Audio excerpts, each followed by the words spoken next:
अस्सलाम वालेकुम dear students, उम्मीद करता हूं कि आप सब खैरियत से होंगे। My name is Zeeshan Rana and I am your physics teacher. जैसा कि आप जानते हैं, हम 11th फिजिक्स का चैप्टर नंबर 1 जो है उसको हम स्टडी कर रहे थे। आज से पहले आपने 3 लेक्चर अच्छे तरीके से समझे और उम्मीद है कि उनको याद कर लिया होगा। आज मैं लेक्चर नंबर 4 लेके आया हूं। आज की इस लेक्चर में हमने कुछ चीज़ों को डिस्कस करना है, जिसमें number 1 conventions for indicating units, कि यूनिट्स को इंडिकेट करने के लिए हमने किन कन्वेंशंस को देखना है। उसके बाद हमने डिस्कस करना है प्रीफिक्सेस को, और प्रीफिक्सेस का पूरा टेबल उसको देखेंगे कि कौन कौन सी प्रीफिक्सेस हैं, उनके क्या नेम है, उनको डिटेल से देखेंगे। फिर हमने स्टूडेंट्स डिस्कस करना है साइंटिफिक नोटेशंस को। साइंटिफिक नोटेशंस क्या होती हैं, उनको कैसे लिखा जाता है, उनको लिखने के लिए किन किन रूल्स को हमने जहन में रखना है, और लास्ट में स्टूडेंट्स हम राउंडिंग ऑफ नंबर्स को डिस्कस करने वाले हैं। सो पूरा लेक्चर देखिएगा एंड तक, ताकि आपको इन तमाम टॉपिक्स के कॉन्सेप्ट अच्छे तरीके से पता चल सके। तो चलिए अपना लेक्चर स्टार्ट करते हैं।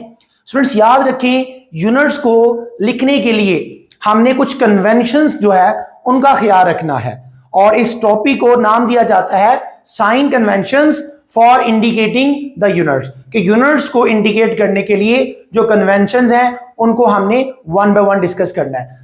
इसके लिए टोटल 8 कन्वेंशंस हैं, हम 1 बाय 1 डिस्कस करते हैं।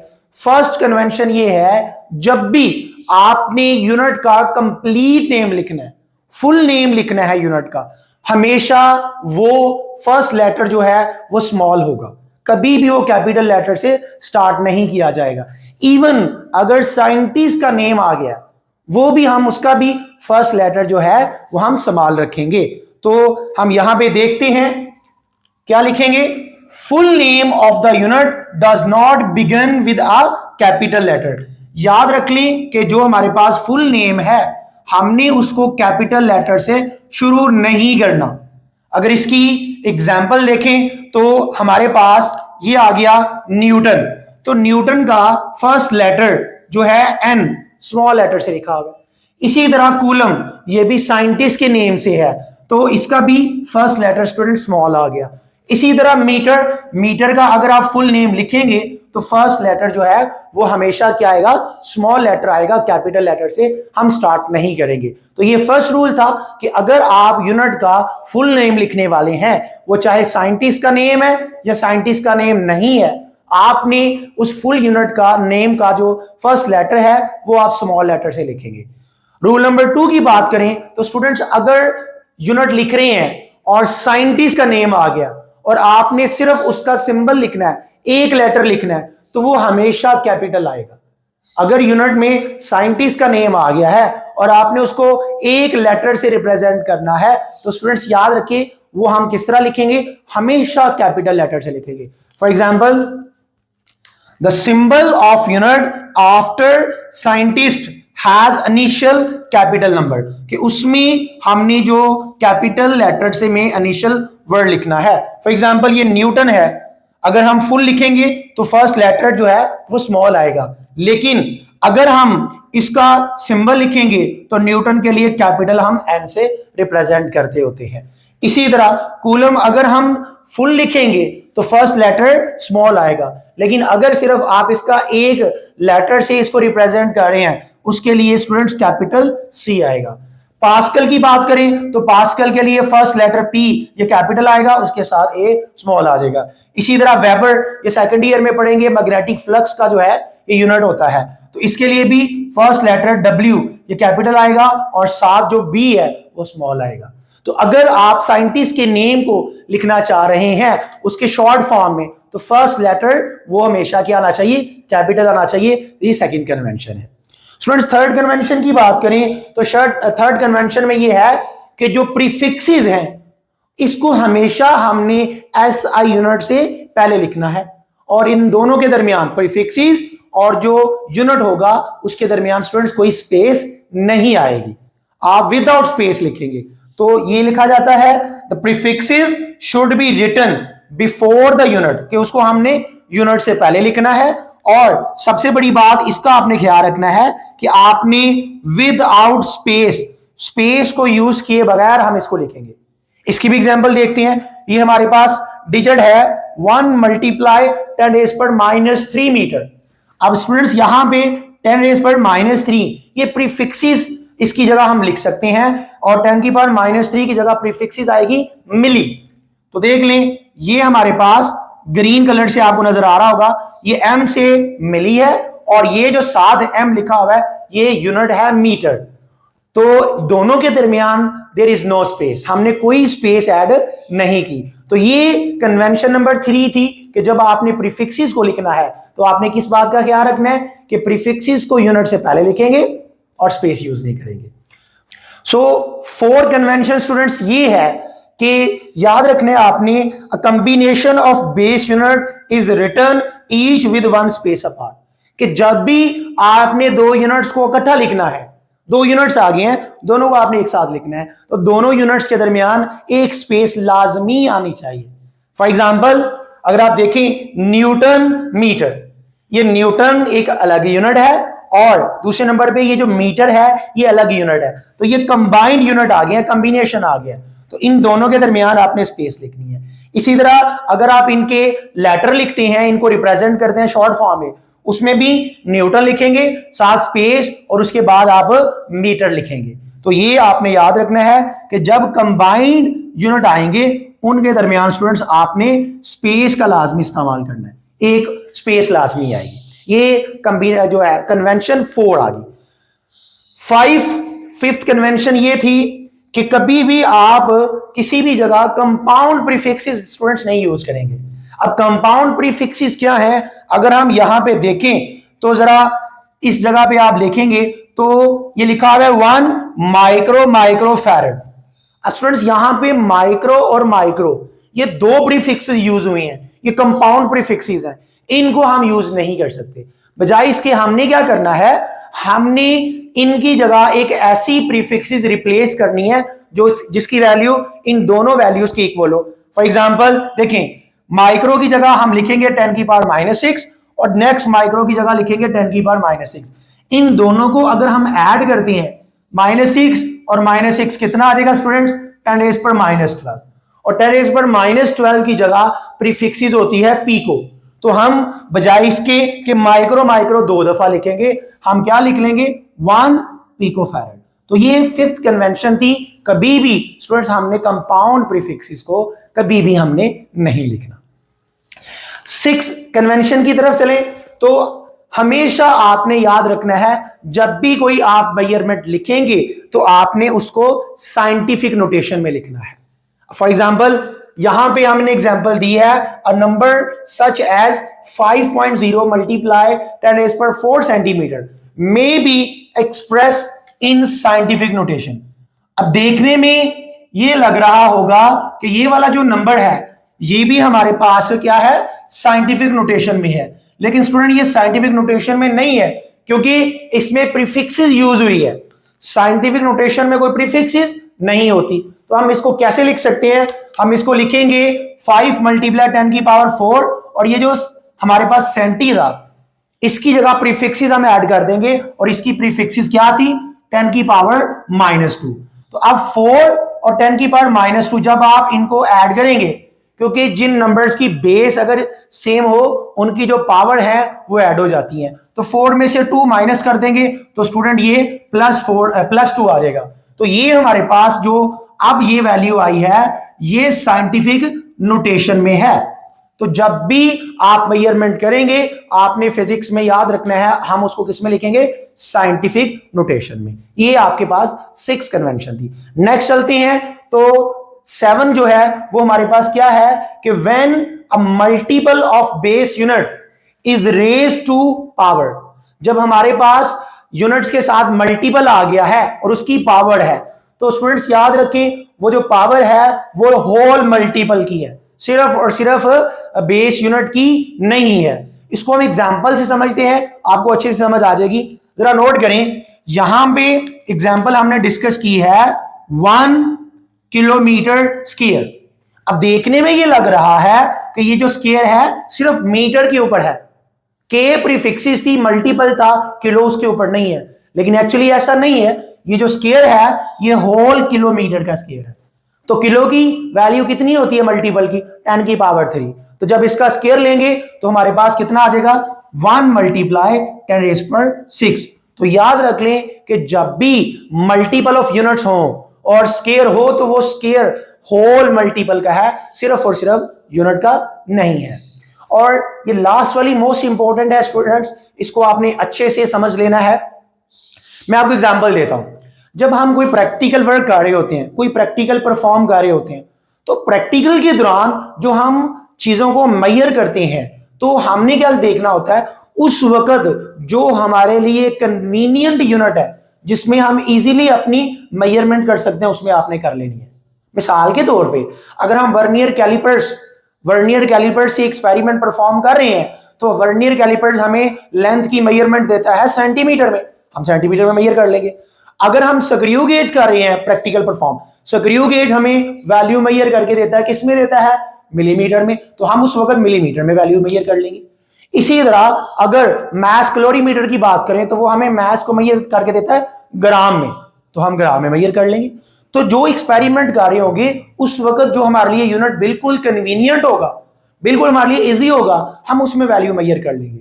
लेकिन स्टूडेंट्स एक बात का ख्याल रखना है कि आपने जब कैलकुलेशन परफॉर्म करनी है, तो कैलकुलेशन परफॉर्म करने से पहले आपने तमाम वैल्यूज को सिस्टम इंटरनेशनल यूनिट में आपने लाजमी कन्वर्ट करना है, उसके बाद आपने कैलकुलेशन परफॉर्म करनी है। इसकी बेहतरीन एग्जांपल देता हूं। आप लोग 9th क्लास में और 10th क्लास में न्यूमेरिकल्स करके आ चुके हैं, तो वहां पे सम टाइम डिस्टेंस हमें किलोमीटर में दिया होता था, डिस्टेंस हमें सेंटीमीटर में दिया होता था, तो हम उसको किस में कन्वर्ट करते थे? मीटर में, जो कि ऐसा यूनिट था। टेम्परेचर हमें डिग्री सेल्सियस में दिया होता था, हम उसको कैलकुलेशन से पहले किस में करते थे? हम उसको केल्विन में कन्वर्ट करते थे। इसी तरह मैथ्स हमें ग्राम में दिया होता था, तो कैलकुलेशन करने से पहले हम ग्राम को किस में कन्वर्ट करते थे? किलोग्राम में, क्योंकि वो इसका यूनिट होता था SI। स्टूडेंट्स ये आपकी टोटल 8 कन्वेंशन हैं जिनको आपने याद रखना है, इनको फॉलो करना है जब आप यूनिट्स लिख रहे होंगे। तो इसके बाद हम नेक्स्ट बात करने वाले हैं प्रीफिक्सेस की। स्टूडेंट प्रीफिक्सेस क्या होती हैं? प्रीफिक्सेस वर्ड हो सकता है या लेटर हो सकता है, जिसको हम SI यूनिट से पहले लिखते हैं। तो इसको हम डिफाइन करते हैं, प्रीफिक्सेस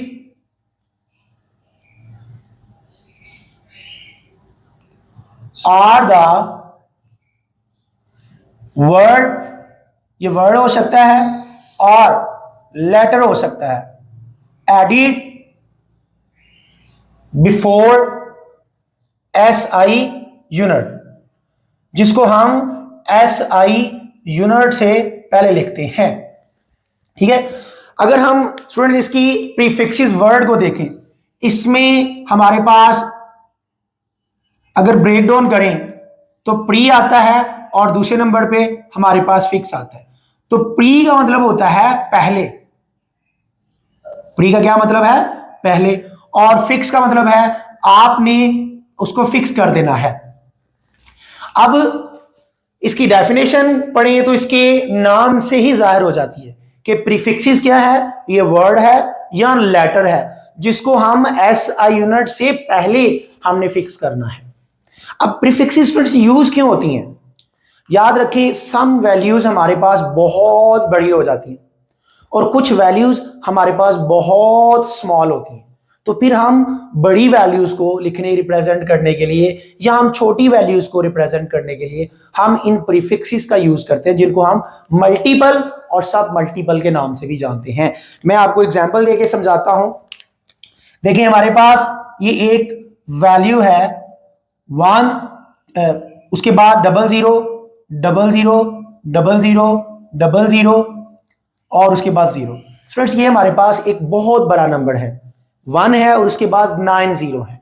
तो हम क्या करेंगे, हम इसको पावर ऑफ 10 में लिखते हैं। तो पावर ऑफ 10 में लिखेंगे तो क्या आएगा? 1 मल्टीप्लाई 10 और इसकी पावर स्टूडेंट्स आ जाए 9। अब ये जो 9 है, ये प्रीफिक्सेस इसकी जगह हम लगा सकते हैं जो कि होती है गीगा। तो हम इसकी जगह लिख सकते हैं 1 गीगा। अगर ये मीटर में थी तो हम 7 गीगा मीटर लगा देंगे। इसी तरह स्टूडेंट्स हम आगे बात करें तो छोटी वैल्यूज की अगर हम बात करें, हमारे पास एक और एग्जांपल ले लेते हैं। दूसरी एग्जांपल हमारे पास है 0.0000 0 1 ये हमारे पास आ जाता है स्टूडेंट। ये भी बहुत स्मॉल वैल्यू है। स्टूडेंट्स ये सेकंड हम एग्जांपल की बात करें तो इसमें 0.50 उसके बाद 1 है। अगर हम इसको लिखेंगे तो ये हमारे पास क्या आएगा 1 मल्टीप्लाई 10 की पावर -6 और ये जो -6 है इसकी जगह हम प्रीफिक्सेस यूज कर सकते हैं और इसकी जगह हमारे पास प्रीफिक्सेस आएगी माइक्रो और ये मीटर आ गया। सो प्रीफिक्सेस को हमने देख लिया कि ये वर्ड्स होते हैं या लेटर होते हैं जिनको हम ऐसा यूनिट से पहले लिखते हैं। और दूसरी बात प्रीफिक्सेस को क्यों यूज करते हैं कि जो वैल्यूज बहुत ज्यादा बड़ी हैं उनको भी रिप्रेजेंट करने के लिए हम प्रीफिक्सेस यूज करते हैं और जो वैल्यूज बहुत छोटी हैं उनको यूज करने के लिए भी स्टूडेंट्स हम प्रीफिक्सेस का यूज करते हैं। स्टूडेंट्स प्रीफिक्सेस का एक पूरा टेबल है जो आपने अच्छे तरीके से याद करना है। फर्स्ट कॉलम में सारे उसके फैक्टर लिखे हुए हैं, सेकंड कॉलम में प्रीफिक्सेस होंगी और थर्ड कॉलम में उनके सिंबल है। अगर देखिए सबसे पहले 10 की पावर -18 है, इस फैक्टर के लिए जो प्रीफिक्सेस यूज होती है वो हमारे पास होती है ऑटो और इसका जो सिंबल है वो है ए। सेकंड फैक्टर है 10 की पावर -15, इसके लिए प्रीफिक्सेस यूज होती है फेम्टो और इसके लिए आ गया सिंबल एफ। थर्ड प्रीफिक्सेस इसके लिए यूज होगी 10 की पावर -12 फैक्टर है और इसके लिए प्रीफिक्सेस यूज होगी पीको और पीको के लिए सिंबल है पी। देन 10⁻⁹, 10⁻⁹ की जगह प्रीफिक्सेस आती होती है नैनो और नैनो के लिए हमारे पास सिंबल आ गया स्मॉल n। उसके बाद 10⁻⁶, इसकी जगह प्रीफिक्सेस यूज होगी माइक्रो और ये माइक्रो का सिंबल आ गया। फिर 10⁻⁻3, 10⁻⁻3 की जगह प्रीफिक्स यूज होगी मिली और इसके लिए आ गया स्मॉल m। 10⁻⁻2 इसकी जगह यूज होगी सेंटी और इसके लिए सिंबल आ गया c। 10⁻⁻1 इसके लिए यूज होगी डेसी और डेसी के लिए सिंबल आ गया d। उसके बाद स्टूडेंट्स 10⁻1 के लिए यूज होगा डेका और इसके लिए आ जाएगा DA। फिर स्टूडेंट्स 10⁻3 फैक्टर की जगह प्रीफिक्स यूज होगी किलो और इसके लिए सिंबल आ गया K। देन 10⁻6 इसकी जगह प्रीफिक्स यूज होगी मेगा और इसका सिंबल आ गया कैपिटल M। फिर आ गया 10 की पावर 9, 10 की पावर 9 की जगह आ गया गीगा और गीगा के लिए प्रीफिक्स यूज होगी कैपिटल G। उसके बाद 10⁻12 के लिए आ गया टेरा और इसके लिए सिंबल यूज होगा कैपिटल T। उसके बाद 10⁻15 की जगह स्टूडेंट्स आएगा पीटा और इसके लिए सिंबल यूज होगा कैपिटल P। और लास्ट में यहां पे प्रीफिक्सेस 10⁻18 है, इसके लिए प्रीफिक्सेस है एक्सा और इसके लिए स्टूडेंट्स जो सिंबल होता है वो क्या होता है कैपिटल E। प्रीफिक्सेस का टेबल है जो आपने अच्छे तरीके से याद कर लेना। अगर आप सारा नहीं कर सकते इसमें कुछ वैल्यूज हैं जिनको आपने अच्छे तरीके से याद कर लेना है। जैसे 10 की पावर -9 इसके लिए नैनो है, 10 की पावर -6 माइक्रो, 10 की पावर -3 मिली, 10 की पावर -2 सेंटी, 10 की पावर 3 किलो, 10 की पावर 6 मेगा। एटलीस्ट आपने इन 6 प्रीफिक्सेस को फिंगर टिप्स कर लेना है क्योंकि हम बार बार इनको यूज करने वाले हैं। स्टूडेंट्स अब हम डिस्कस करने लगे हैं साइंटिफिक नोटेशन को क्या होता है। तो साइंटिफिक नोटेशन में याद रखिएगा, in scientific notation a number is expressed by some power of 10। हमने नंबर को पावर ऑफ 10 में लिखना है और इसके साथ मल्टीप्लाई होगा। क्या मल्टीप्लाई होगा? एक नंबर जो 1 से लेके 10 के दरमियान कोई नंबर हो सकता है। तो याद रखें साइंटिफिक नोटेशन में क्या करेंगे, दोबारा सुने। A number is express by some power of 10 multiplied by a number between 1 and 10। ये भी मैं एग्जांपल्स करवाता हूं तो आपको इसका डिटेल से आइडिया हो जाएगा। साइंटिफिक नोटेशन में किसी भी नंबर को लिखने से पहले स्टूडेंट्स ये कुछ रूल्स हैं जिनको आपने ख्याल रखना है। सबसे पहले क्या है, आइडेंटिफाई डेसिमल प्लेस। आपने डेसिमल पॉइंट को आइडेंटिफाई करना है कि वो कहां पे है। अगर तो वो नजर आ रहा है ठीक है, अगर वो नजर नहीं आ रहा तो वो कहां पे होगा, वो लास्ट पे होगा, एट द एंड।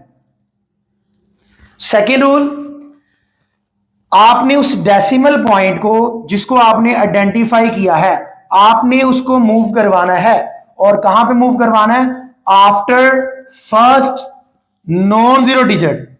आपने फर्स्ट नॉन जीरो डिजिट के बाद उसको मूव करवाना है, और वो जो नॉन जीरो डिजिट लेना है वो आपने लेफ्ट साइड से स्टार्ट करना है। रूल नंबर 3, जितने आप डिजिट क्रॉस करेंगे डेसिमल को मूव करवाने के लिए, उतनी 10 की पावर आएगी। ये जो पावर ऑफ 10 है, that will be equal to number of digit cross, कि जितने आपने डिजिट क्रॉस किए हैं उतनी ही पावर ऑफ 10 आएगी। उसके बाद अगर हम लेफ्ट से राइट की तरफ मूव करें हैं, मतलब लेफ्ट से डेसिमल को मूव करवा रहे हैं राइट की तरफ, जो पावर आएगी वो आपने याद रख लेना है, पावर नेगेटिव आएगी।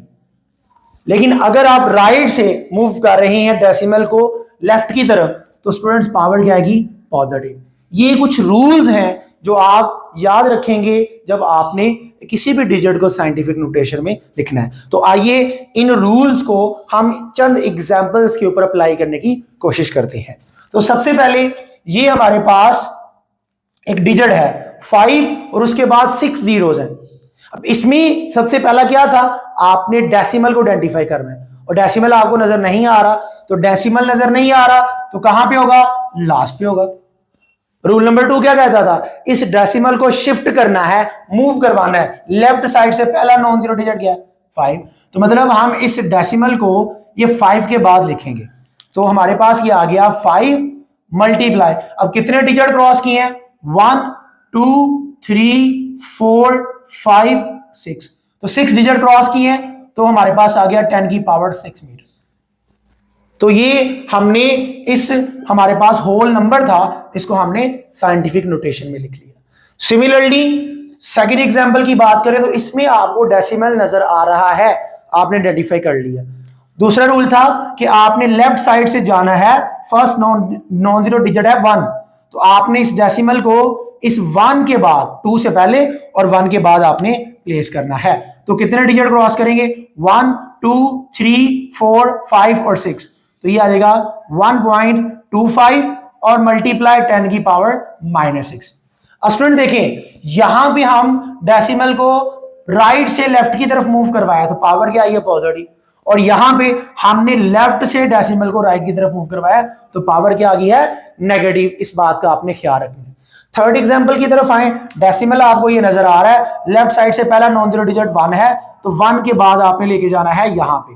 तो कितने डेसिमल मूव करवाया, कितने डिजिट क्रॉस करवाया, 1 2 3 4 5 6 7 8 और 9, तो स्टूडेंट्स ये आ गया 1.9 मल्टीप्लाई 10 की पावर -9, और ये आ गया स्टूडेंट सेकंड।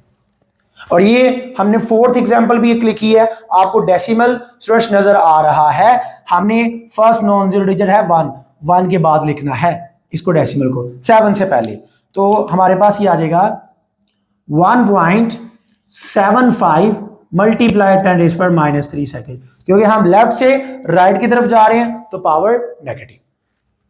तो ये साइंटिफिक नोटेशन था। अब डेफिनेशन को एक दफा फिर से हम डिस्कस करते हैं। क्या लिखा था, इन scientific notation a number is expressed by power of 10। देखिए, आपने एक नंबर को पावर ऑफ 10 में लिख दिया, और उसके बाद सेकंड पार्ट क्या था, इस पावर के साथ मल्टीप्लाई क्या हो रहा है, एक नंबर मल्टीप्लाई हो रहा है जो 1 और 10 के दरमियान है। तो ये जो 5 है, ये 5 इस पावर के साथ नंबर मल्टीप्लाई हो रहा है, और ये 5 1 और 10 के दरमियान कोई एक नंबर है। तो इस तरह से हम साइंटिफिक नोटेशन में लिखते हैं। उसके बाद ये लास्ट जो कॉन्सेप्ट है, राउंडिंग ऑफ नंबर्स, कि आपने नंबर्स को राउंड करना है, उसके लिए भी 3 रूल्स हैं, उसको हम डिस्कस करने वाले हैं। रूल नंबर 1 क्या है कि अगर लास्ट डिजिट जिसको ड्रॉप करना है, अगर वो लेस देन 5 है तो हम उसको ड्रॉप कर देंगे और बाकी किसी डिजिट पे कोई फर्क नहीं पड़ेगा। हम लिखते हैं, if last digit is less than 5, अगर लास्ट डिजिट लेस देन 5 है तो हम क्या करेंगे, इट इज सिंपली ड्रॉप्ड, हम इसको सिंपली ड्रॉप कर देंगे, बाकी किसी भी नंबर पे कोई फर्क नहीं पड़ने वाला। फॉर एग्जाम्पल इसकी हम दो एग्जाम्पल यहां पे डिस्कस करते हैं। हमारे पास एक नंबर है 1.92 is rounded as 1.9। Second example लिखते हैं 15.23 is rounded as 15.2। तो जरा स्टूडेंट्स नोट करें, ये लास्ट डिजिट 2 है और इस एग्जाम्पल में लास्ट डिजिट 3 है। अब ये 2 और 3 ये लेस देन 5 है। अब हमने इसको ड्रॉप कर देना है और इससे जो प्रीवियस डिजिट है उस पर कोई फर्क नहीं पड़ेगा, उसको हम एज इट इज लिखेंगे। तो ये 1.92 में 2 ड्रॉप कर दिया तो हमारे पास ये क्या बचेगा, 1.9 आ जाएगा। सिमिलरली 15.23 से ये 3 को आपने ड्रॉप कर दिया तो बाकी क्या बचा, 15.2। तो ये फर्स्ट रूल है कि लास्ट डिजिट अगर लेस देन 5 है इसको हम सिंपली ड्रॉप कर देंगे, पिछले किसी डिजिट पे कोई फर्क नहीं पड़ेगा। रूल नंबर टू ये है स्टूडेंट्स कि अगर लास्ट डिजिट ग्रेटर देन 5 है तो उसको ड्रॉप कर देंगे, लेकिन उससे जो पहले वाला डिजिट है वो एक इंक्रीज हो जाएगा। क्या मतलब इसका, if last digit is greater than 5, कि अगर लास्ट डिजिट ग्रेटर देन 5 है, the digit on it left side, कि जो डिजिट इसकी लेफ्ट साइड पे होगा इज इंक्रीज्ड, उसको आपने एक इंक्रीज कर देना है बाय 1। ठीक है, अगर लास्ट डिजिट जो है दैट इज ग्रेटर देन 5, वो 5 से ग्रेटर है तो आपने याद रखना है कि उससे पहले वाला डिजिट आप वो इंक्रीज कर देंगे। इसकी भी हम स्टूडेंट दो एग्जांपल लिख लेते हैं। फॉर एग्जांपल 1.87, इसको राउंडेड करेंगे 1.9। इसी तरह 5.28 इज राउंडेड एज 5.3। तो जरा नोट करें स्टूडेंट, इसमें लास्ट डिजिट 7 है, इसमें लास्ट डिजिट 8 है। अब 7 और 8 ग्रेटर देन 5 है तो इससे पहले वाला डिजिट 8 वो एक इंक्रीज करेंगे तो बन जाएगा 1.9, और इससे पहले वाला डिजिट 2 है, इसको इंक्रीज करेंगे तो ये क्या बन जाएगा 3। तो इसको राउंड ऑफ किया तो आ गया 1.9, इसको राउंड ऑफ किया तो आ गया 1.3। थर्ड रूल, अगर हम किसी नंबर को राउंड ऑफ करना चाह रहे हैं लेकिन लास्ट डिजिट इक्वल टू 5 आ गया, तो हमने इस तरह से राउंड ऑफ करना है कि हमने नियरेस्ट जो है इवन नंबर उसको बनाना है। इसको भी देखते हैं। If last digit is equal to 5, then it is rounded to get nearest even number, कि हम उसको इस तरह से राउंडेड करेंगे कि जो नियरेस्ट इवन नंबर है हमने वो लेके आना है। फिर देख लें कि अगर लास्ट डिजिट जो है वो इक्वल है 5 के तो हमने इसको ऐसे राउंड ऑफ करना है ताकि हम नियरेस्ट जो है इवन नंबर वो ला सके।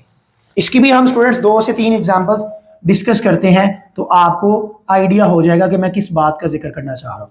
हमारे पास एक नंबर है 1.35, एक नंबर है 1.75, एक नंबर है 1.45 और एक नंबर है 1.65। तो ये राउंडेड होगा, इज राउंडेड एज 1.4। ये हो जाएगा is rounded as 1.8, is rounded as 1.4, is rounded as 1.6, तो यहां पे जरा नोट करें स्टूडेंट्स, ये 4 एग्जांपल्स जो मैंने लिए हैं इनमें लास्ट डिजिट जो है वो क्या है, इक्वल टू 5। इसके बाद आपने इससे पहले वाला डिजिट देखना है, अगर तो वो ओड है उसमें एक नंबर ऐड करेंगे, उसको बना देंगे इवन। मिसाल के तौर पे ये 3 ओड था, हमने क्या किया, इसमें 3 में 1 ऐड किया, इसको हमने इवन बना दिया। इसके बाद यहां पे देखिए तो 7 जो है वो ओड था, 7 में भी एक ऐड किया, हमने इसको भी इवन बना दिया 1.8। लेकिन ये लास्ट 2 एग्जांपल की बात करें, इसमें ऑलरेडी जो 5 से पहले वाले डिजिट है वो इवन है, तो अगर वो इवन है तो हम उनको एज इट इज लिख देंगे 1.4 एंड 1.6, उनको चेंज करने की जरूरत नहीं है। लेकिन अगर लास्ट डिजिट इक्वल टू 5 है और उससे पहले वाला डिजिट जो है अगर वो ओड है, उसमें एक नंबर ऐड करके हमने उसको क्या बनाना है, इवन बनाना है। सो ये स्टूडेंट्स 3 रूल्स थे जो आपने ज़हन में रखनी है जब भी किसी नंबर को राउंड ऑफ करने लगेंगे। तो स्टूडेंट्स मैं उम्मीद करता हूं आपको ये लेक्चर भी अच्छे से समझ आ गया होगा। अगर किसी को कोई प्रॉब्लम है, कोई समझ चीज नहीं आई, कोई कॉन्सेप्ट क्लियर नहीं हुआ, तो आप इस वीडियो के कमेंट सेक्शन में वो क्वेश्चन कर सकते हैं, मैं उसका आंसर दे दूंगा। और अगर आपको ये लेक्चर समझ आ गया है तो हमारी इस वीडियो को, इस लेक्चर को लाइक करें और दोस्तों तक इस लेक्चर को शेयर करें ताकि उन तक भी हमारे लेक्चर पहुंच सके। अगली वीडियो में मिलते हैं बहुत जल्द, तब तक के लिए अल्लाह हाफिज़।